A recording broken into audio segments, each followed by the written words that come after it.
Are you looking for a podcast where you can hear from real people regarding their real dental drama? If so, then you've come to the right place. Join hosts Bethany Petty and Dr. Rena Kuba as we dive into the solutions we've created and the mistakes we've made while managing dental drama. Let's get started. Happy December, friend and friends.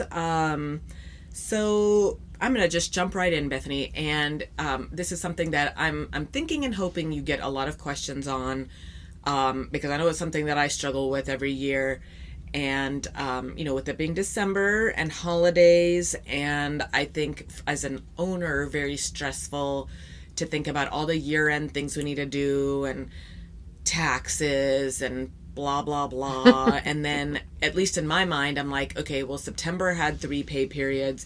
Doesn't November have 3? Something. There's something where there's more pay periods. Yeah, I think it's maybe October. Something like that. And then there's people want to be out and use their PTO.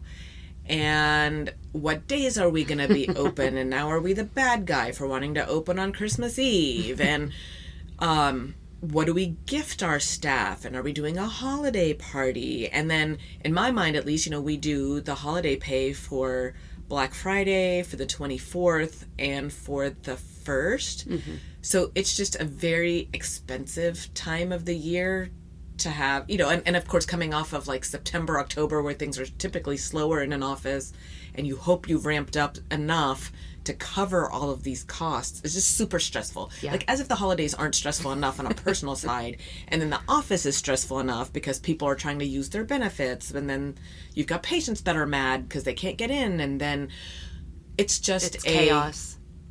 Show. Yeah. Let's say a gong show. That's always one of my favorite phrases. So my question to you is, as far as, obviously we can't dive into all of the above of what I just said, but where I want to kind of focus and get your feedback and thoughts on are the team and gifting.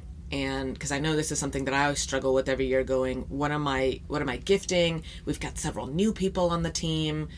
The veterans, are they going to be upset? So I just how to navigate all of this, huh? Yes. Yeah. So I'm not sure that I'm phrasing the question right, but I think you know where I'm talking about here. So take it away. Well, I do know what you're talking about because it is a very common question this time of year. I feel like every client is reaching out to me thinking, okay, how much should I gift? What should I do? Should I do cash? Should I do a gift card? Should I do anything? Because it's been a tough September, October. So I think you're asking a question that a lot of my clients are asking right now. So I would say, let's start with you as an example. Because I think there's kind of 2 different ways I look at this end of year kind of gifting type thing or bonus, which is a doctor doing something throughout the year, or are we kind of just status quo? We're kind of just paychecks all throughout the year, and then we haven't done anything. We haven't done a team building, or we haven't done any type of bonus throughout the year. To me, those are 2 different scenarios. Because if we've done some stuff all throughout the year, like you do, you're very consistent with team appreciation events, and you go pretty big on those throughout the year. That, to me, the way that I would encourage you in the month of December is different than the way that I would encourage somebody that hasn't really done anything throughout the year. Does that make sense? So I don't maybe necessarily have to go as big. Correct. Now, the only, I wouldn't say the argument to that or whatever, but I guess in my mind, the only thing that still is, people tend to think of the holidays as a time of giving and as a time of I should be appreciated and all of that. So even though I do stuff throughout the year, I think I've still kind of learned that I still need to do something a little different, or because that they are expecting that. And then, like, you take it outside the dental office, and most people think of a Christmas party, a work Christmas party, or a work Christmas bonus, or something like that. And so years where I've been tempted not to do something because I did do something big, say after the end of summer, the team forgets all of that. And so it's like, did you leave a bad taste in somebody's mouth not doing what they were expecting? So to me then, where I've kind of come around with that is going, okay, maybe I'm not maybe the dollar amount is not that much, but I better do something that feels good to the team. And so, again, that depends on your team's culture and what, how all of that goes. But for me, it better be pretty emotion feeling. I made you feel important. I made you feel good. I agree completely. To me, to kind of skip over this or to not give it enough of a feeling or enough attention to it, I do think we miss an opportunity, because our emotions are high at this time of year, and I think staff members anticipate some type of celebration or some type of notice in that month of usually in the month of December. So I would say we would miss an opportunity if we didn't do something that made them feel seen and noticed and appreciated. And especially we're coming right off of the heels of Thanksgiving as well. So this whole November, December to me is it's an opportunity for practice owners. So where, like, if you're an office you don't really do much of anything, like something that I think would be relatively cost effective yet kind of bang for your buck, if you're not one who usually does something and you're one who's like pedal to the metal, we don't take time off of our patient care time. Well, at least to me, and I guess this is maybe in a pedo practice, but general, I suppose, is different. I suppose it's different based on maybe general, y'all are busier in December because people are trying to use benefits. For us, we are busy, but not till the last 2 weeks. And then it's another gong show, right? But like the beginning 2 weeks of December, it's like we are picking our noses. There's nothing going on in our offices. So to me, that's the time where I'm like, okay, let's take advantage of that. So if you're an office who doesn't do anything ever, then maybe that's where you're taking the afternoon, or you're taking a lunch from like 10:30 to 1:30, and maybe even bringing in lunch, catering in Chick-fil-A, and you've got the salad and the mac and cheese and the nuggets and lemonade and tea. Like if your team's not used to getting anything, they're going to feel very seen. Yes. And knowing that, that the doctor's taking time to slow things down and do that. And maybe throwing in a Secret Santa or a white elephant gift exchange, or, something that is feely, I think is important there. I think that's really important. And again, I love that you're pointing out that something you can pay attention to your team in this month in a way that's not super costly to you. I mean, a Chick-fil-A lunch, if you go all out and order, all the stuff, the mac and cheese and the lemonade and the sweet brownies. Tea. Yeah. I mean, even that is not going to be a huge, substantial investment, but I think the team is going to appreciate it. And if you block off an extended lunch, yes, that may cost you an hour of production, but at the end of the day, it's a relatively low-cost event that can still be made to feel very festive, especially if we add in something like a Secret Santa where the team picks their person and you've got a little gift exchange that happens. That cost you nothing. That was just you organizing an event where the team gets to be involved. I've got one client that does the 12 days of Christmas. And so for 12 business days, she has a little gift for each employee. So every day it's something small. I love that. And that's so cute. And it's not, these are not huge, expensive things, but they have that to look for. It's a tradition in her office. Every year, it's the 12 days of Christmas. Like you, she starts at the beginning of December. And then for essentially 2.5 weeks, she's got a little gift for every staff member. So again, not super expensive. It's just something that the team gets to look forward to. It takes some planning. It takes some preparation. I feel like that's the hardest part of all of this, is putting your mind together on how can I make this something that's special or memorable or fun for the team. To me, that's the hardest part and costs nothing. It's then the execution of it that, can be a little bit cumbersome at times. So I would say when we're heading into this month that I can't believe we're here already, but December, we're heading into December. You got to think fast at this point. You've been thinking on your Christmas celebration or your holiday celebration for months. 12 months. Yeah. After the one for the year before, I'm like, what am I doing next year? So, but again, I mean, you're saying that's the most cumbersome part. I love that part. Yeah. Like my personality, I'm like, ooh, what can we do that's unique and fun and odd? And so I love stuff like that. I love going and so to find these like little gifts or unique little things. I love going to as janky as it sounds, Sam's and Costco. They have such cute, like, seasonal things that are affordable, or tooling around Home Goods, and you'll find some, like, random stuff that it's like, I mean, Home Goods is, I've got my kid loving Home Goods. She keeps asking me when we get to go, because I took her with me last year, and she found just kind of cute, unique things for her teachers, and that's actually how I'm motivating her to get some stuff done now. I'm like, yeah, we can go as soon as you finish this assignment. So once you finish that, hopefully if you can get it done this weekend, then maybe you and I can go have our Home Goods time. Home Goods, y'all. You've roped one in to the Home Goods Love Club. Yes, that's my therapy. I just go and tool around Home Goods and Sam's, like, or Kohl's or something. It's like they have different random holiday things that's not going to break the bank. Yes. So I would say for somebody that's struggling to come up with something to do, again, keep it simple. I mean, it can be something super simple, like the 12 days of Christmas, and your job is to go to Home Goods and to go to Sam's and find 12 little gifts for your employees to spread out over that time. Great. Or plan a lunch, that you bring in lunch, something that you know your team will love, block off an additional hour and just have lunch, or include the Secret Santa as a part of it. Another one that my team loves that we've started trying to be more intentional about incorporating, because a lot of times we think of it at the last minute, but a potluck. So for Thanksgiving, I always like to bring in food during breaks. Like when for example, spring break in a pedo office is cuckoo bananas. So I make sure to have lunch there every day. I've got my reasoning behind that, but Thanksgiving here now, we worked Monday, Tuesday, half day Wednesday. Well, Monday we always do a potluck. Mm-hmm. And the one team member of mine, she loves organizing the potluck. She's super creative with what she brings.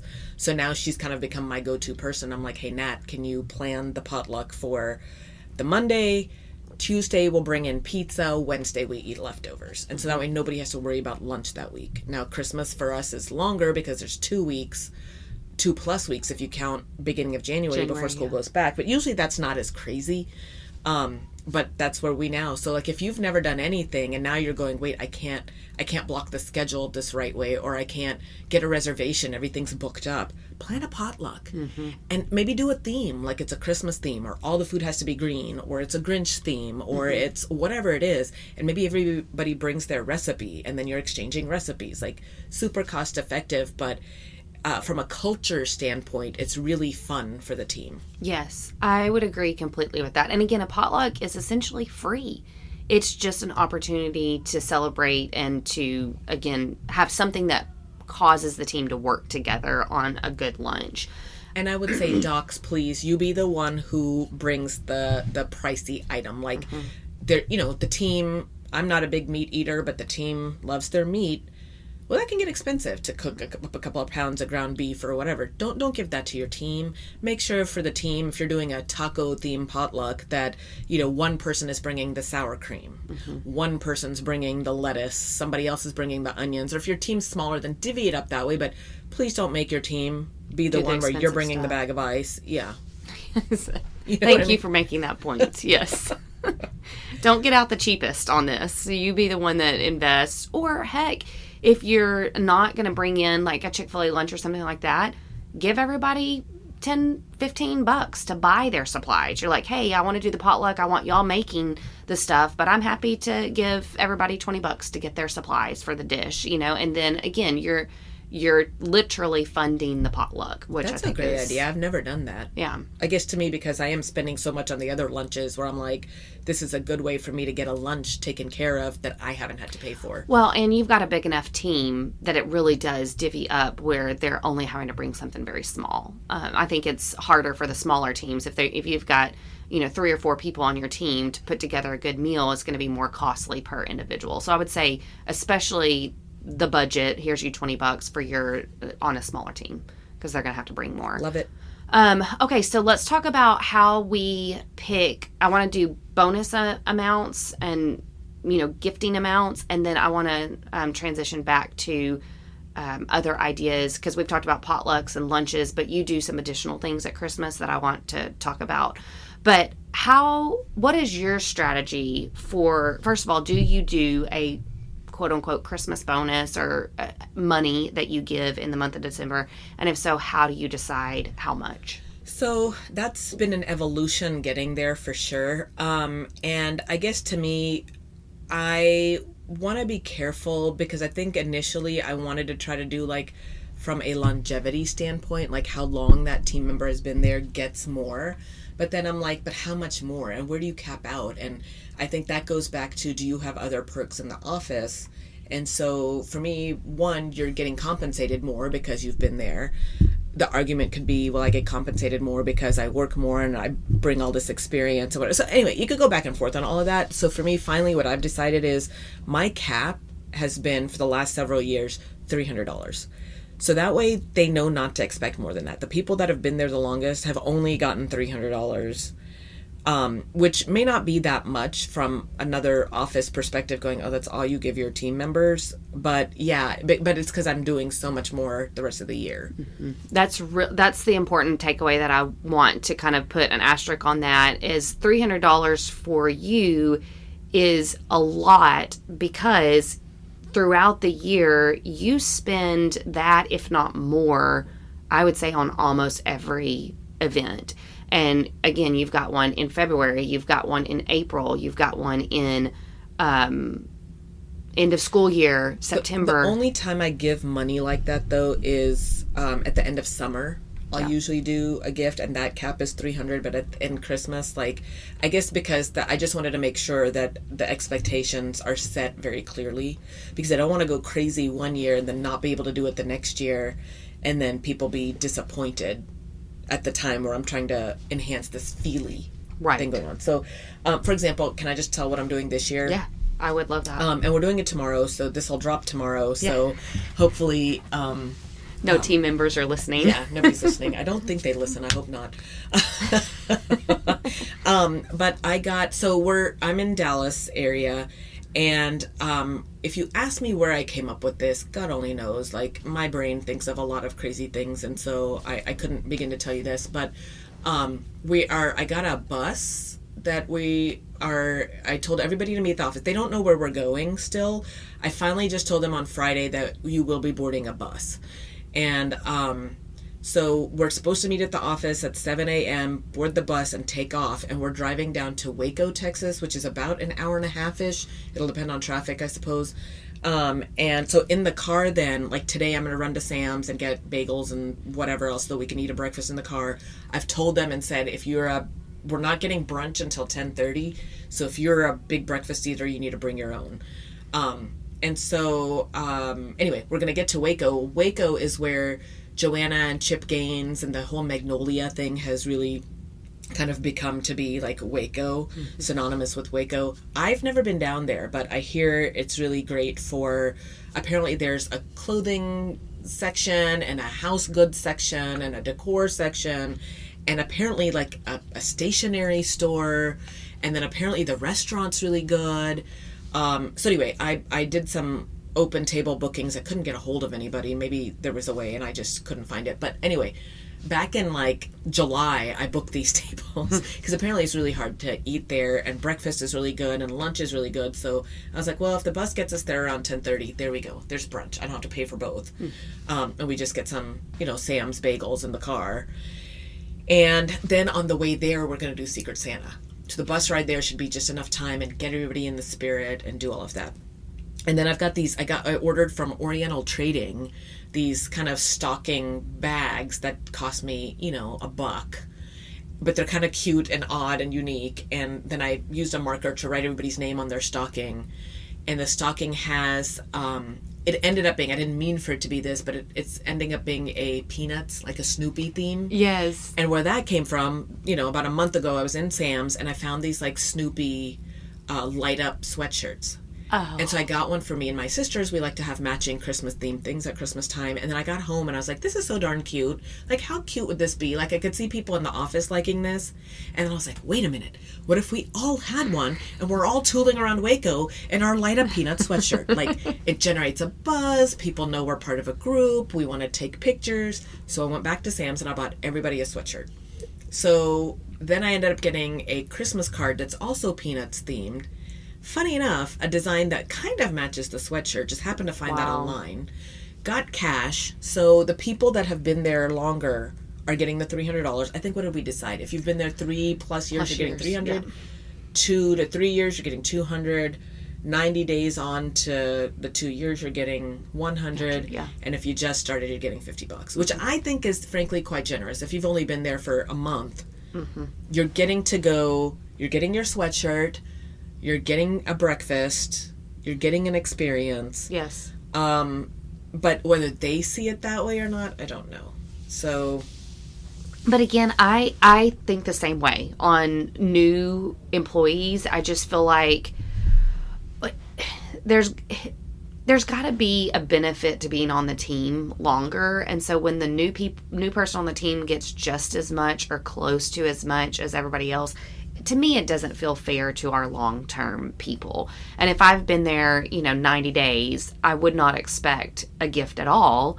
Now, again, that I wouldn't. Who's to say that somebody else wouldn't? But I feel like $50 and this whole experience, it could have just been the whole experience and nothing else. No cash, right? Because that still would have been a good enough celebration of your team, because all of that together is going to be quite costly to you. So the fact that they also get cash on top of that, I feel like is pretty generous. Now, that's normal for your team. That's what they expect. You do something kind of big every year at Christmas time.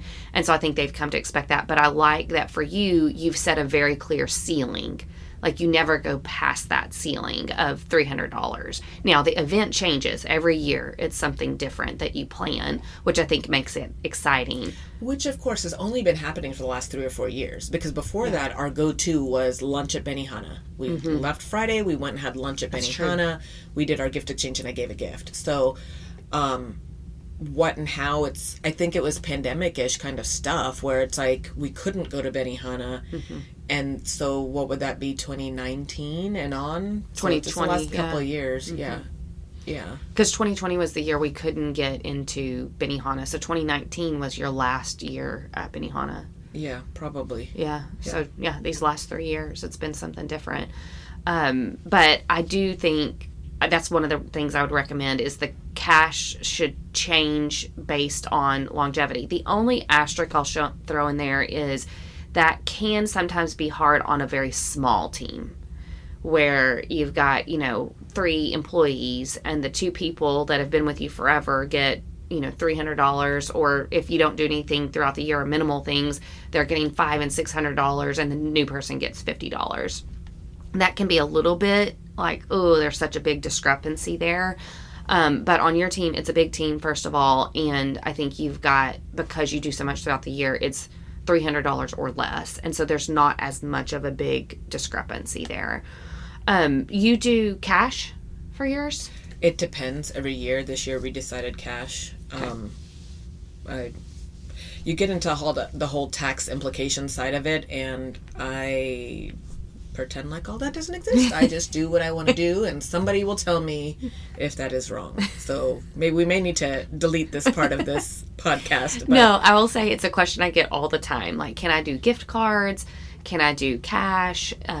Because that is so much cleaner and easier to give, and it's a fixed amount. Like, I intend to give this person $300. I don't want to have to figure out through payroll what does it need to be $372 to make it $300 even. It gets weird through payroll.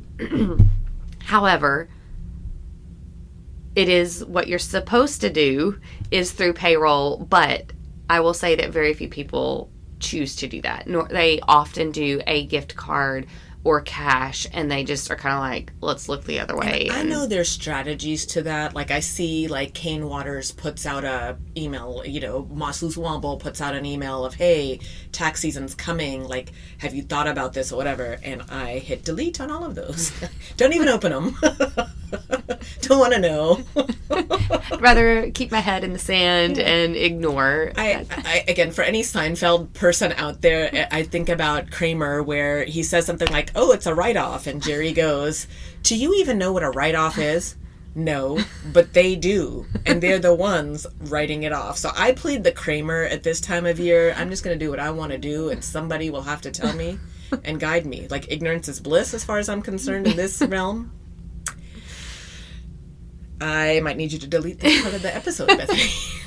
You're incriminating yourself.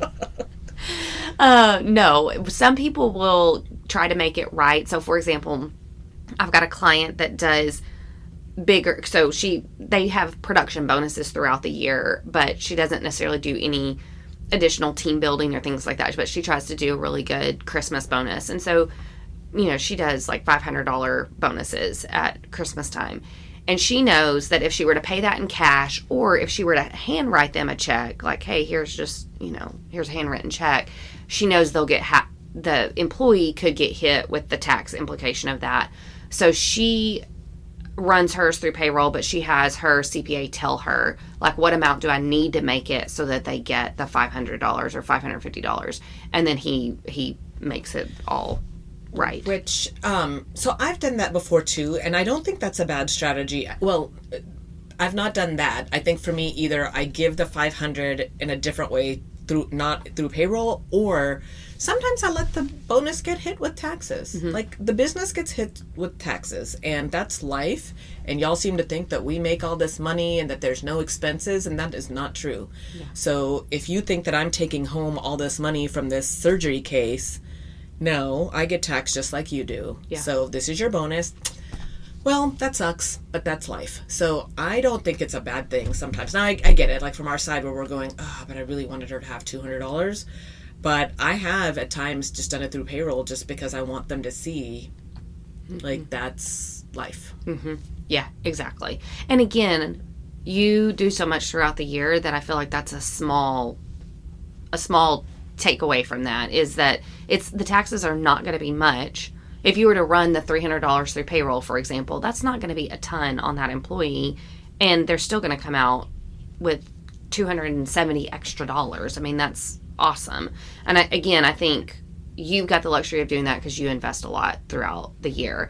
I have one person that got a big handwritten bonus and a handwritten check bonus, and ended up, the office realized afterwards, oh shoot, we should have taken out taxes on that. This was months later. They're trying to shore up all year end stuff. And so then the employee got hit months later with, oh, you owe $300 on that $1,000 or whatever it was. So anyway, be mindful of stuff like that. You don't want to put your employee in a position where they're getting hit on something that was supposed to be a good thing. Yeah. Yeah.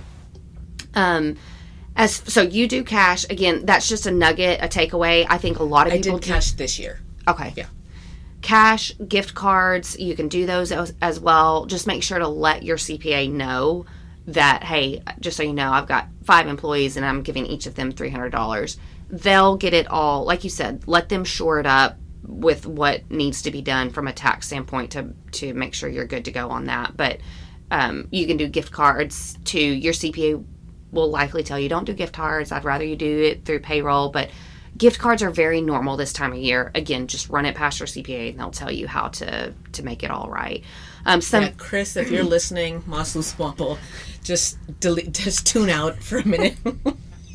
If you start getting a lot of phone calls and emails, you'll know why. Because my strategy is I do what I want to do. And I'm like, well, he watches the bank statements. Like, he'll figure it out. We love you, Sorry, Chris. Thank you for watching. So that's your amount. You do a max. You kind of cap it at 300, and then you go down from there based on longevity. You do cash. Sometimes you do gift cards. Yeah. It just kind of depends on the event. I know I've got some clients that will take their team to a mall and give them like a $200 mall gift card, and you've got to go spend it on yourself. You got an hour to spend it on yourself, and then they end That's with what we did last year. Mm-hmm. So yeah. So I think anything like that, again, I think it's great. Now, this is where I would say, if an office doesn't have a good bonus program or there's not team building throughout the year, to your point, I think a team comes to this time of year as harsh as it sounds, expecting something. So I think if we were to come to, a nice lunch, oh, great, we've ordered in a really good lunch, and here's you $100. I know $100 is a lot of money right now, but I think you run the risk of employees potentially being disappointed. If we've done nothing throughout the whole year and now we've got a Chick-fil-A lunch and $100, that's going to feel maybe a little cheap. So see, and I almost disagree, because if you've done nothing all year and now you're finally showing some recognition, maybe that's norm to the culture in your office. So yeah. I don't want you to go too over the top, because then you got to match that in subsequent years. Like you're setting an expectation. Yeah.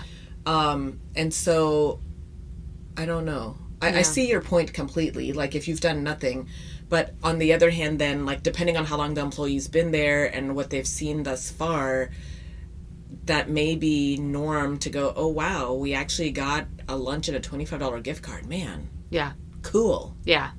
I can expect that at Christmas. I don't know. Well, and I would say if this podcast is what like motivates you to do something, then if you're going to go with, a $50 or $100 gift card or something like that, then go ahead and start next year doing some additional things. Like if we're going to kind of keep it on that low end, then I would say do something in spring, do something in summer. And again, you can kind of keep that same budget. If you want to stick with a lunch and a $50 gift card, great. Let that be your theme. But I would say it's a low enough wow factor that we're going to need a few more of those throughout the year. I would say either go a little bit like, hey, I only do one thing a year, but I make it good, and then you're off the hook for the rest of the year. Now, I don't love that. I tend to prefer we've got multiple points throughout the year to show appreciation. And even if that's only 2, in spring and in fall, we go out to lunch together and I buy you lunch. Great. That's fantastic. I would still say do something from a financial gift standpoint, because like you were saying, this time of year is expensive. It's expensive for business owners. It's expensive for everyday workers as well. There's a lot of additional cost. And I've heard so many employees, especially this year, kind of lamenting how hard this time of year is anyway, and it's extra hard this year because Christmas presents cost that much more this year. There's less money in the bank because of how this year has gone. And so I would encourage all practice owners that if you've got some to gift, and again, I know funds are tight for everybody, I would say use this time of year to be generous. I don't think that token of appreciation for your team will go unnoticed or unappreciated. I think it will be, especially this year, I think it will be very much appreciated. So I think that's where two things here from what you just said. One, I think for me, I start going, then maybe instead of spending money on a bus and on breakfast, should I have just given it as cash and just been like, here you go, especially this year, because I'm still just as tough as the year's been and how inflation and blah, blah, blah.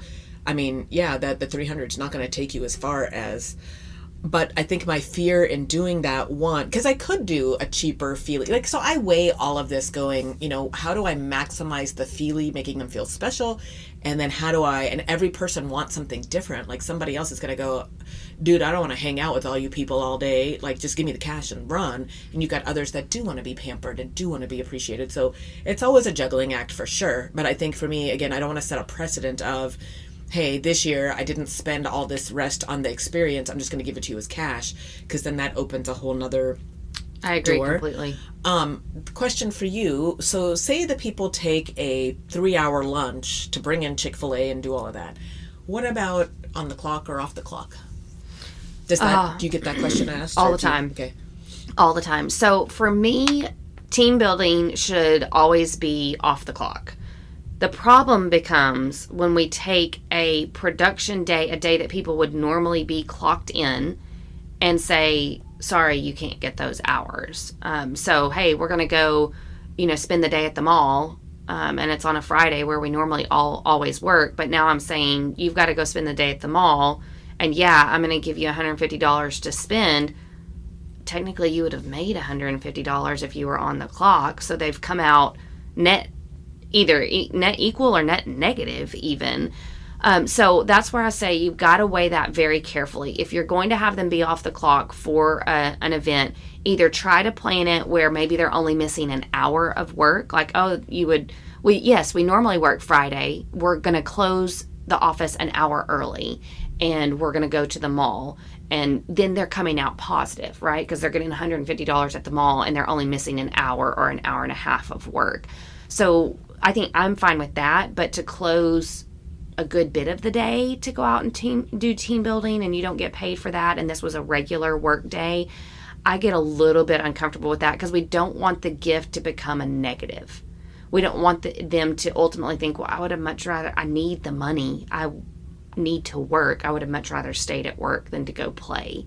And that is a sour situation for everybody then, because then the doctor, as the doctor are going, are you kidding me? I took all this time, effort, energy, I gave you money, you guys piss and moan about everything, like can't win. But from the staff, it's very stressful to, especially this time of year, to not get that hourly pay. So I think for me, it took me a minute to realize it from their viewpoint early on. And so I just want to make sure that we're making sure to pay attention to that as well. So for me, my team buildings are off the clock. But then because we're not a 5-day work week office, I look for the times that we wouldn't have been producing or we wouldn't have been, whatever. So like say, tomorrow being Monday, we're typically closed on Mondays. The people that want to work, you can. Mm-hmm. So I just say it's optional. Team building is optional, i.e., and I tell them very clearly, optional, i.e., not on the clock. Mm-hmm. That way, for new people that may not recognize that. Now, I guess in a culture standpoint, because the team knows that these are fun days, that I do spoil them, that, they don't want to miss it, most of them come. I don't think anybody's not coming tomorrow. So, so it does end up being a bonus. Now, if somebody does work on Mondays, that was their day that they come in and they stock and do whatever, well, then you have the choice of not coming to team building, or then maybe you have time to plan ahead to say, well, then I'm going to stay a couple of hours on Friday to stock, and they get permission to do that or whatever it is. So that's how I've learned to, I guess the takeaway is make sure to think about that too, because we can get our feelings hurt if we don't get fully appreciated. But then we want to make sure that we're taking in why are they not fully appreciating it. Mm-hmm. It's because we've stressed them out. Yeah. And it really is being mindful of most of our employees are in different financial situations than we are. And so from a practice owner standpoint, I think it can be really easy to lose sight of that. But when we say paycheck to paycheck, most of our employees fall into that category. And so paycheck to paycheck means I depend on every single penny from every paycheck that gets me by until the next paycheck. So you take out 1/10 of that or 1/8 of that, that's a huge hit to somebody. And so we really do have to be mindful. And you can get creative with that. Let's say that you normally work an 8 to 5 day on Fridays and you have a full lunch break. Work straight through 7 to 2. We came in earlier that day. We're working straight through till 2 o'clock. We're going to do our team building in the afternoon from 2:30 to 5:30. Well, everybody's only missed an hour of work if you do that. And your practice, the production for that day should be very similar to a normal 8 to 5 day. People are still getting home to their families in the evenings, and you've really allowed your team the opportunity to get their almost full hours. They're missing 1 hour of work, and you're still getting a team building in. So you can get creative with the schedule and still give your team the opportunity to work, and you still get the team building done. So if you've done none of that for this year, it's kind of late for that now to plan to change the hours and stuff, but this is for next year. So for this year, I guess that's kind of where we are. If you've really done nothing and now, it's beginning of December, maybe you're going the gift card route and a happy hour after work. I don't know. Yeah. Which I think is bringing in a, breakfast, a catered breakfast, something like that. Yeah, or even you could absolutely do an evening thing somewhere, but allow family members to come. I think that's the other thing. So the challenge now is trying to get a reservation somewhere. At least, maybe it depends on town to town, but that's going to be hard. One other completely random thing that I thought of earlier, that that I'm going to throw in here so I don't forget to say it. But, and I told you about this, we were laughing. But for anybody who has associates and things like that, our associate, he's such a sweet, sweet guy. But he's a dude and, no sisters and not married yet and all of that. So it occurred to me where I went, wait a minute. Because when he first started last year at this point, he was only with us like for a half day a year. But the way this year has progressed with the old associate starting his own practice and, phasing out, and we're phasing him in now since the end of the summer to now, this newer associate has been there now 3 days a week, which I'm like, you're there more than I am. Mm-hmm. So this is your team. And this point last year, he was in 3 offices splitting his time amongst those. But I'm like, but now you're in a situation where you're in my office, 2/3 of the time, mm-hmm. and then the other third is between the other 2 offices that he goes to. So anyway, point is, I was like, I can bet you anything he's not thought about gifting the staff anything. Mm-hmm. And maybe the staff doesn't expect it. Maybe they don't. But the other associates have given stuff. Mm-hmm. And so I kind of planted the bug in his ear, and I kind of went, hey, a card, just something to make sure they're seen, because you're really their doctor now. And so I think that for him was like, oh. Yeah. And so just kind of, if you've got other people in the office that just making sure that, again, this is the feely time of year, and you don't want him to inadvertently look like the a-hole. Mm-hmm. And maybe he would, maybe he wouldn't. I don't know, but... Yeah. Help your associate out by encouraging them to do something small. And I would say, even talk to the associate, because I know in years past, like when I was an associate and my colleagues, my, co-residents, and some of them had joined an office where that office had never done anything. And my co-resident, the associate is the one who's like, oh, let's plan this, let's give this. And senior doctor was like, what are you doing? Because now senior doctor looks like an a-hole because for years they've done nothing. And now associate has bonded with the staff and wants to do all this. So there could be all of that dynamic going on in either direction. So if you're not a single person, yes. Yeah. And again, you got to tread lightly, I know, when you're in a situation like that. But at the same time, what's best for the team is, again, a card does nothing wrong. Even if there's been nothing done for the staff and you're in that situation, you're like, I want to do something, do a card with a $5 Starbucks gift card.